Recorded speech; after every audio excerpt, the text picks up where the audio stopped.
da TV Viena, está no ar o programa Cidadão Fique por Dentro. E hoje temos um convidado mais que especial, o Padre Juninho. Seja muito bem-vindo à TV Viena, Padre. Obrigado, Isabela. Obrigado a todos que nos acompanham. E ele vai falar um pouquinho sobre a Quaresma, sobre toda essa importância que tem esses 40 dias.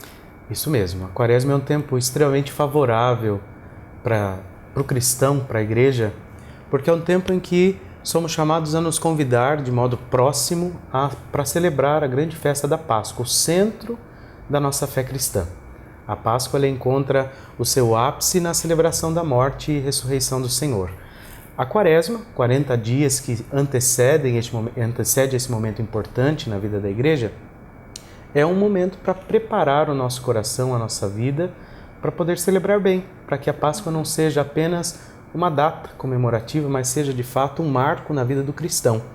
Por isso, ao longo dos 40 dias, a igreja nos convida a uma revisão de vida, a entrar em nosso íntimo, no íntimo do nosso ser, do nosso coração e rever nossas posturas, os nossos valores, para que num processo de conversão, que é algo que começa quando nascemos e termina quando a gente morre, nós possamos nos tornar pessoas melhores. Por que é que nós celebramos a Páscoa? Por que nós celebramos a Quaresma? Por que celebramos a presença de Deus na vida da igreja? Para que o homem possa se tornar uma pessoa melhor. Para que, envolvido na atmosfera de fé, ele possa se tornar cada dia mais parecido com o Senhor, por suas palavras, por suas atitudes. Então a Quaresma, estes 40 dias, nos ajudam a celebrar bem a Páscoa que já se aproxima. Padre, e esse tempo, esses 40 dias, é um tempo forte para a caridade, né? Sem dúvida, no tempo da Quaresma, a Igreja nos oferece 3 práticas específicas, que nós chamamos de práticas de piedade ou penitenciais: a oração, o jejum e a caridade. E estes 3 elementos, eles estão interligados entre si. A oração nos leva ao encontro pessoal com o Senhor, que muda a nossa história, que entra na dinâmica da nossa vida e nos permite ser pessoas melhores. O jejum é o esforço que fazemos para moderar os impulsos da nossa carne, em todos os sentidos, desde aqueles que são instintivos ou impulsivos e que atrapalham o fluxo da nossa razão e a experiência da fé, até mesmo aqueles que se aderem à nossa vida como um hábito. Então o jejum ajuda-nos a encontrar a nós mesmos. Se a oração nos aproxima de Deus, o jejum nos aproxima de nós mesmos. E nessa comunhão de Deus com o homem, necessariamente brota o impulso, a experiência, o desejo de desdobrar-se na caridade. É óbvio que estas 3 realidades elas estão ligadas entre si.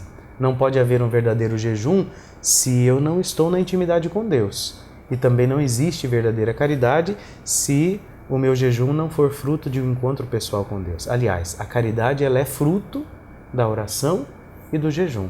Porque se eu faço jejum e não transformo isso em caridade, isso não é jejum, é dieta.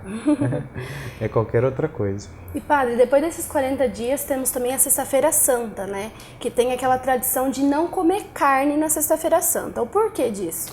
É uma tradição que brota de um preceito da igreja. A igreja nos recomenda 2 vezes no ano a abstinência de carne, que é a quarta-feira de cinzas, o início da semana da Quaresma, e a Sexta-feira Santa, que é um momento de penitência em que nós celebramos a paixão e morte do nosso Senhor. Nós não celebramos apenas como lembrança, celebramos como memorial. É como se todos nós entrássemos num túnel do tempo, vamos dizer assim, e voltássemos àquele momento capital. Não é o Senhor que morre todo ano, mas é a mesma paixão do Senhor em que, pela experiência da fé, pela esperança, somos transportados a celebrar.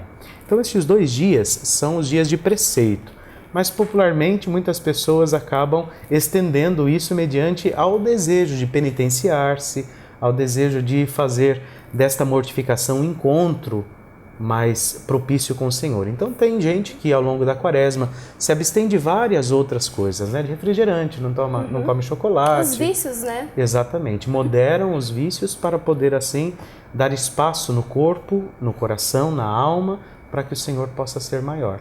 E na Semana Santa, que começa com a festa do Domingo de Ramos, muitas pessoas também estendem essa prática para que ao longo desta semana elas se abstenham de carne. A quaresma começa com o primeiro domingo da quaresma, então a quarta-feira de cinzas, quinta-feira depois das cinzas, a sexta e o sábado são uma preparação próxima para iniciar a caminhada quaresmal que começa no primeiro domingo e vai terminar com o pôr do sol da quinta-feira santa. Padre, e na noite das noites, né, que é a Páscoa, aqui a igreja tem alguma celebração específica, comemorativa para esse dia? Ao longo na Semana Santa, é uma semana que até antigamente se chamava de Semana Maior, nós teremos inúmeras atividades. Em todas as paróquias, todos os dias, teremos alguma celebração que vai nos ajudar a entrar na dinâmica do mistério pascal que nós vamos celebrar. Mas de modo particular, a quinta, a sexta, o sábado e o domingo são as celebrações mais importantes da vida da igreja. Na quinta-feira santa, nós celebramos, que assim chamamos de tríduo pascal, quinta, sexta e sábado, nós celebramos a instituição da Eucaristia. É o momento em que o Senhor se reúne com seus discípulos na última ceia para manifestar o seu desejo de entregar a vida por eles e de fazer deles ministros para instituir assim o seu memorial, a sua Páscoa, que nós celebramos a cada Eucaristia. Na Sexta-feira Santa nós não temos missa, é o único dia na igreja que nós não celebramos a Eucaristia, porque ali celebramos num ato litúrgico a paixão e morte de Nosso Senhor. Já na quinta-feira à noite, depois da Eucaristia, na Eucaristia nós temos o rito do lava-pés, né, que é o grande ensinamento que o Senhor deu aos seus discípulos de serviço. A dinâmica, a vida da igreja encontra a sua essência no serviço, na entrega da vida em favor do outro. Então o rito do lava-pés nos lembra isso. É preciso nos abaixar diante dos nossos irmãos para poder servi-los, né? Após a celebração da quinta-feira, a igreja já é totalmente desnudada, já o altar fica nu, a capela do Santíssimo Sacrário fica aberto, nós retiramos as partículas consagradas e permanecemos em vigília da noite da quinta até às 3 horas da tarde na Sexta-feira Santa, quando celebramos o ato litúrgico da Paixão com a adoração da Santa Cruz. Padre, na quaresma também as igrejas tampam as imagens, né? Tampa a cruz. O porquê disso? Tem um significado específico? É o sinal do mistério que se vela, que se esconde, né? É para nós um grande mistério de fé a Páscoa de Nosso Senhor Jesus Cristo. Né? Então, nós costumamos cobrir as imagens, cobrir a cruz em sinal deste mistério que se esconde para que os elementos externos não nos atrapalhem a visualizar aquilo que é ideal.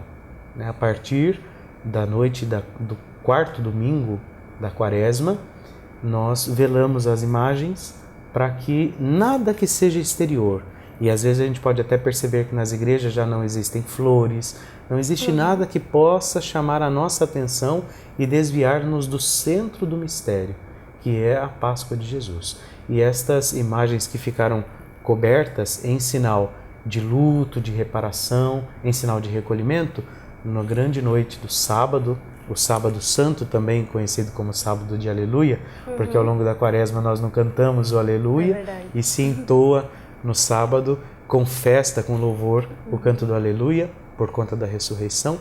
Estas imagens são descobertas de novo e a igreja é revestida com as toalhas, com as flores, celebrando a ressurreição de Nosso Senhor. E logo após a Páscoa, temos também uma celebração importante que é Pentecostes, né? Exatamente. Fala um pouquinho, então, sobre essa celebração. A festa de Pentecostes é a atualização do grande mistério em que nós estamos inseridos, no tempo da igreja com a ação do Espírito Santo. Se por um lado, durante 40 dias nós nos penitenciamos para bem celebrar a Páscoa do Senhor, do outro lado, 50 dias somos chamados a celebrar a grande alegria da ressurreição. É claro que toda a Eucaristia é celebração da Páscoa. Né? É a mesma alegria, ela está presente. No entanto, esses 50 dias depois da Páscoa, lembra-nos que o tempo da alegria é muito maior que o tempo da dor.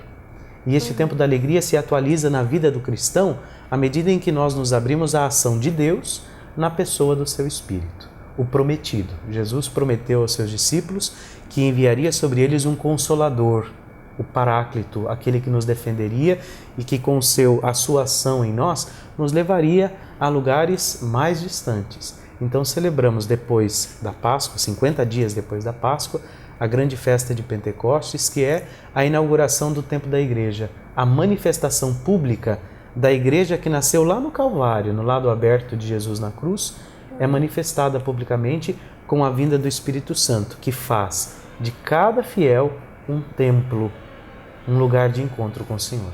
E padre, toda quaresma é lançado uma campanha da fraternidade, né? E esse ano especificamente tem um tema e um lema muito interessante. Eu gostaria que você falasse um pouquinho, pessoal de casa. A cada ano, no tempo da quaresma, a Igreja do Brasil, né, se organiza para proporcionar aos fiéis uma reflexão que seja atual, que ajude a transformar a fé num ato concreto. Então, todo ano, os bispos do Brasil, eles refletindo, encontram um tema específico para reflexão dos fiéis. Este ano, já há 3 anos, se não me engano, se não me falha a memória, nós temos refletido acerca das realidades sobre a criação. E este ano, mais uma vez, a Igreja nos propõe uma reflexão mais localizada. Refletimos sobre os efeitos da ação do homem no mundo, no que diz respeito à natureza, e agora nós vamos olhar estes efeitos no que diz respeito à nossa realidade brasileira. Por isso, a Igreja nos propõe refletir esse ano sobre os biomas do Brasil. Nós somos inseridos nesta realidade local para que com a nossa ação possamos preservar e cuidar da obra da criação. A diversidade daquilo que Deus criou, ela não pode desaparecer por conta da ganância do homem, por conta da exploração ilegal que o homem faz dos seres criados. Portanto, a Igreja nos faz este convite para entrarmos na nossa própria realidade este ano.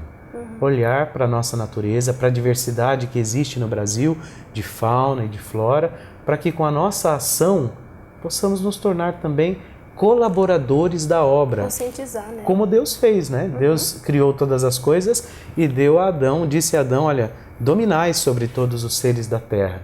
E este dominai não significa uma ação invasiva de sujeição da realidade, mas este dominai significa tome posse para me ajudar no cuidado, para conservar. Então nós olhamos para o nosso território brasileiro, bastante diverso. A Igreja nos oferece a reflexão sobre cada um dos biomas da diversidade que existe e nas regiões que existem, nos ajuda a reconhecer e saber qual é o tipo de bioma que nos cerca, em que nós estamos inseridos, para que possamos assim colaborar com Deus na conservação da obra da criação. E é interessante também, Isabela, que no tempo da Quaresma, durante a campanha da fraternidade, nós somos chamados a fazer um gesto concreto. E nós chamamos de coleta da solidariedade. Então, no Domingo de Ramos, cada fiel ele vai devolver uma parte daquilo que ele possui, né, em dinheiro, para ajudar os programas que a Igreja sustenta de conservação do meio ambiente, de ajuda às pessoas que dependem daquele ambiente para sobreviver.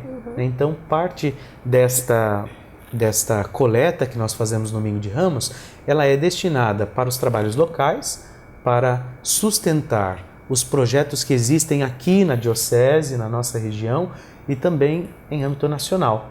Esse valor é encaminhado por todas as igrejas para que a gente possa não só incentivar, mas também custear alguns projetos. Que faz parte da caridade da Quaresma. Exatamente, exatamente. Não adianta a gente falar, olha, existe um problema, mas nós precisamos atuar nesse problema de modo concreto. E não dá para a gente fazer muita coisa se não tiver dinheiro. Então, essa solidariedade, esta caridade que nós realizamos por conta de um gesto concreto na Quaresma, vai ajudar a sustentar muitos projetos, muitos trabalhos que são realizados em favor do nosso meio ambiente, na conservação desta diversidade. E Padre, recentemente aqui em Assis recebemos um novo bispo, né? Então eu queria que você falasse um pouquinho mais sobre essa visita do bispo, como que foi a recepção do bispo, o que ele achou da nova diocese, né? Bom, para nós isso foi uma alegria muito grande, né? Há 1 ano e 4 meses aproximadamente, Muito tempo sem bispo, né? Nós ficamos sem bispo, dado o passamento do nosso saudoso bispo Dom Simão, que com bastante carinho e atenção conduziu a diocese de Assis ao longo de aproximadamente 6 anos, né? E nós ficamos neste tempo chamado de sé vacante, porque a cátedra do bispo permaneceu vazia, não tinha um novo bispo. Nós nos intensificamos na oração, no pedido a Deus, para que Ele pudesse nos oferecer um bom pastor, né? Alguém que, como Cristo, nos conduzisse às pastagens tranquilas, nos ajudasse a viver a nossa fé. E foi com muita alegria que no dia 14 de dezembro do ano passado nós recebemos a notícia de que o Papa Francisco havia nomeado Monsenhor Argemiro de Azevedo como bispo para a nossa diocese. De onde que ele é, Padre? Ele é de Araçatuba, do clero de Araçatuba. Aliás, ele é religioso da ordem dos claretianos, mas servia numa paróquia já há quase 12 anos, né, em Araçatuba, a paróquia Imaculado Coração de Maria. E depois, dia 25 de fevereiro, ele foi ordenado bispo e no dia 19 passado de março foi entregue à nossa diocese, assumiu, tomou posse canônica do seu ofício de pastor da Igreja Particular de Assis e, com certeza, para nós, isso foi uma alegria muito importante, muito grande, principalmente por sabermos que o bispo que a Igreja nos ofereceu é alguém muito próximo, muito carinhoso, né, atento às necessidades. Né? Exatamente. Alguém que carrega uma bagagem intensa de experiências na Igreja em diversas frentes que ele atuou de modo particular na formação do clero, né, dos padres, e para nós isso foi uma grande alegria. Eu tive a oportunidade de acompanhá-lo de um modo mais de perto e também notei a satisfação que ele trazia consigo por ver o carinho, o calor com que as pessoas o acolhiam, né, durante a celebração mesmo da sua posse. Ele comentou a atenção, o carinho que as pessoas estavam dispensando a ele desde sua apresentação lá em frente ao bispado, quando ele foi conduzido em uma carreata até a catedral. O carinho, o calor, a atenção, o amor com que as pessoas o acolhiam, isso foi bastante marcante. E algo que me chamou bastante atenção é exatamente essa postura que nós católicos naturalmente brotou em nós, né? Dom Argemiro de Azevedo até então era um mero desconhecido, alguém que não fazia parte da nossa vida, não fazia parte do círculo social em que nós estamos inseridos, mas que por uma graça e ação do Espírito torna-se da noite para o dia um pai, e passamos a amá-lo de um modo todo especial, mesmo sem conhecê-lo efetivamente, mas a amá-lo por reconhecer nele aquele que nós amamos de verdade, que é o nosso Cristo, o nosso pastor, o Senhor da Messe, o pastor do rebanho. Então ele ficou muito contente, sem sombra de dúvidas, com todo o carinho, desde aquele carinho manifestado pelo clero até o povo de Deus que em massa se reuniu na catedral para acolhê-lo, para dar a ele as boas-vindas. Para nós, vivemos um tempo de graça mesmo. Padre, agradeço muito o tempo que o senhor cedeu aqui para tirar algumas dúvidas na TV Viena. Muito obrigada pela presença. Então é isso, pessoal. Espero que vocês de casa tenham tirado todas as suas dúvidas sobre esse maravilhoso tempo de Páscoa, Quaresma. Nós ficamos por aqui e até a próxima.